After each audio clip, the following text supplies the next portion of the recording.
This show is brought to you by Databril, the scalable Amazon PPC management for large Amazon sellers and brands. Visit sellersessions.com/agency for more details. Hey guys, welcome back to Seller Sessions. Let's dive straight back in. Let's talk about allocation time for the inspection. And obviously this relates to in terms of percentages. So let's just break down and go through as you would on an inspection report and the allocation on, say, 2,000 units. Do you want to walk through for the audience for that? Sure. So a couple components. One, when you mentioned allocation, I was immediately thinking, okay, the timing, when's the inspection going to be done? What's going to be the impact of shipping on time? Because those are very important, considerations. The last thing that a buyer wants is to have an inspection and it pass, and then the goods miss being picked up by the freight forwarder in time to make shipping. So it's from the very beginning, understanding the timeline and building in the timeline to have an inspection done. If you do that at the beginning, it's a lot easier, and you can hold the factory accountable to meeting their production schedule and timeline.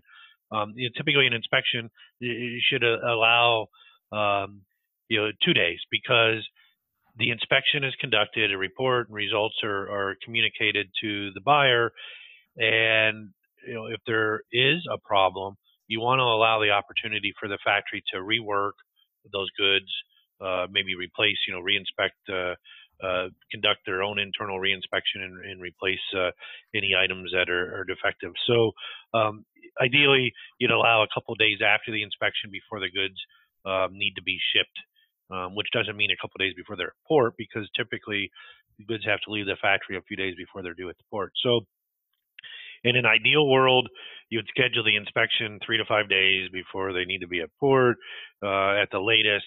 That often doesn't happen. Sometimes we're inspecting the same day that the freight forwarder is picking up goods.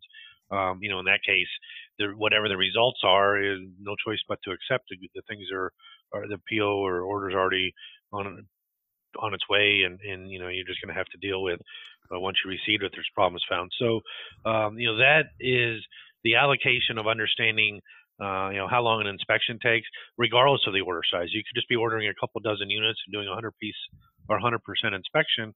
It's still going to be a day, because the inspector goes there, inspects you. You got the turnaround time on the report, whether it's a sampling inspection.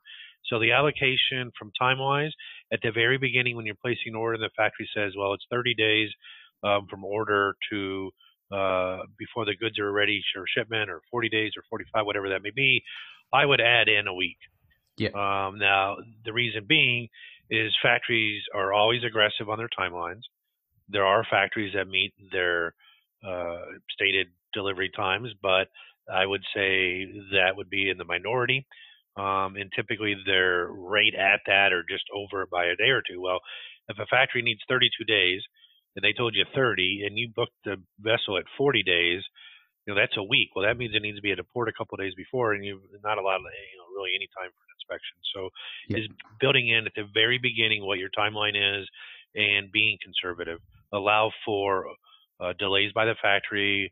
There's always something. I mean, it seems like there's a Chinese holiday. There's only really big 3 Chinese holidays a year, but it seems like there's always something going on that impacts the factory being able to produce in the timeline they wanted. So the last thing a service provider like ourselves wants to be is being blamed for missing a ship window, because that's expensive, especially when the goods passed, and it just causes frustration for everybody. So. This is why important is trying to get it right the first time round, because you don't want to re-inspect, which we'll get into in a little while.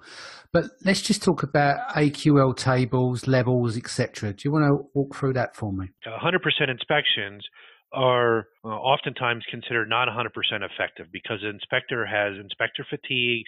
There's just not enough time in the day to look at that many samples.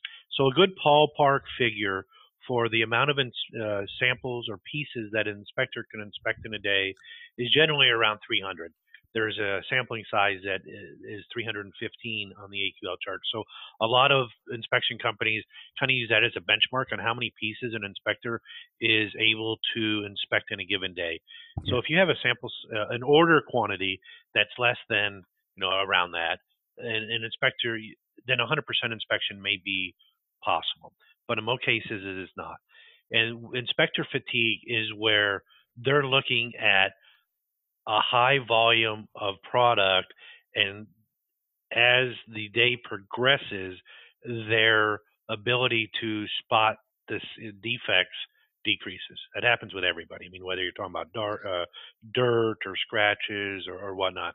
Well, you've got decision fatigue. That's like big CEOs. Like they don't, you think someone like Steve Jobs and people like that used to wear the same style clothes every day, so they didn't have to make that decision. It sounds crazy, but there's papers written on it out there that you get decision fatigue, and so you want to save all your important decisions for important things, which the rest are laid off to your team. So if you're doing repetition and looking over the same thing over and over and over again, you're going to get fatigued by it.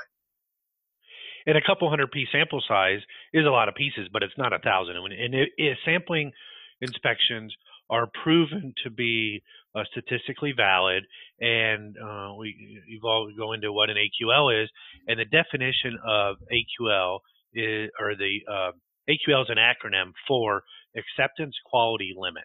Yeah. Now, in simple terms, that means what's the worst level of quality are you willing to tolerate? Because every order in consumer goods is going to have defects. Yeah. What level of defects is going to be acceptable to you? Now we're not talking about airplane parts or things like this. This is consumer goods in most cases that we're inspecting that are going to have some level of defect. And so, what's the worst level that you're willing to accept? And that's how AQLs come into play. There's what's called an AQL chart, and when you first look at it, it looks kind of fancy and a little, maybe not so easy to read. But once you walk through it, it's very simple. You start with your order size, and then you determine. Sorry, let me back up. First, you determine what level of defects you're willing to accept, and we can talk about defects if you want, the different levels of them. But you first decide that, and then you start with your order quantity, and you or then use the chart to determine what your sample size would be, and depending on the numbers that you came up with when you determined your level of defects you're willing to accept out of your shipment, you are able to determine how many defects can be observed and still pass. And then, when you pass that number, the inspection would be rejected. So there's accept and reject criteria on the AQL chart. So an AQL is a sampling method so that a buyer can make a decision based on the defects that were observed from the sample size, whether or not to accept or an inspection passes or fails, and then accept the shipment. Yeah, makes total sense. So what do you normally generally recommend in terms of the inspection levels and the qualifications? Where do you sit with this? So I'll quickly describe the three levels of defects. There's critical, major, and minor. Critical defects are generally defined as anything that would cause injury or be a safety hazard to the user. So on an electrical item, it could be something that were to shock the user. On some items, depending on what it is, it could be a sharp toy. If somebody were making a plush teddy bear, it could be a needle that were in that was in the item as critical. Major is generally anything defined as anything that in this major and minor defects are generally held at arm's length. So the standard is that 18 inches or so from somebody's eyes. It's kind of a standard. We all have different arm lengths, but it's anything that's generally at arm's length that can be observed. Then a major is anything that would affect usability or saleability.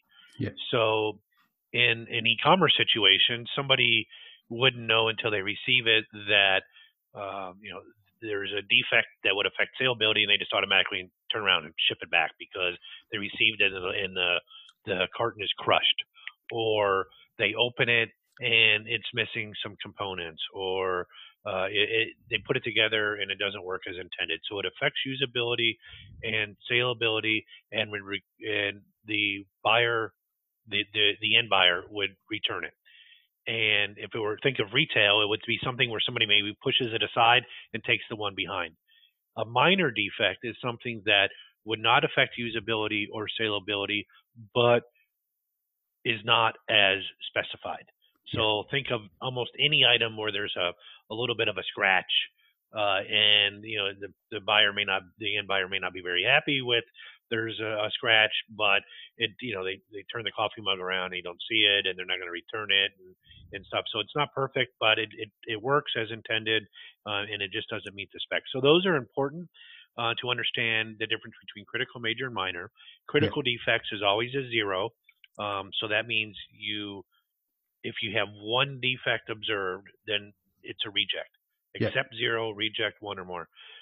The other numbers, typically on consumer goods, are 2.5 and 4.0 for major and minor. So a major is a 2.5 and a minor is 4.0.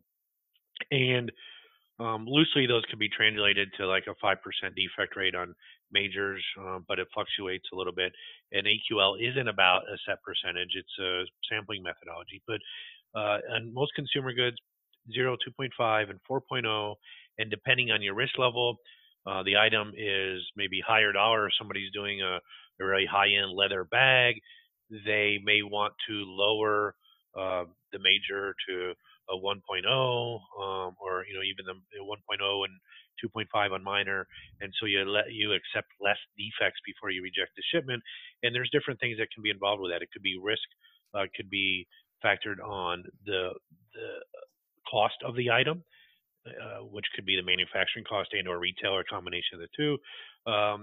And it could be an item's new, as I mentioned earlier, either with the factory or to the buyer, and so they want to be a little more stringent on what their quality control is and what they're willing to accept as far as the level of defects. So those are all things that need to be decided ideally before you place an order, so you can advise the factory that you'll be conducting an inspection.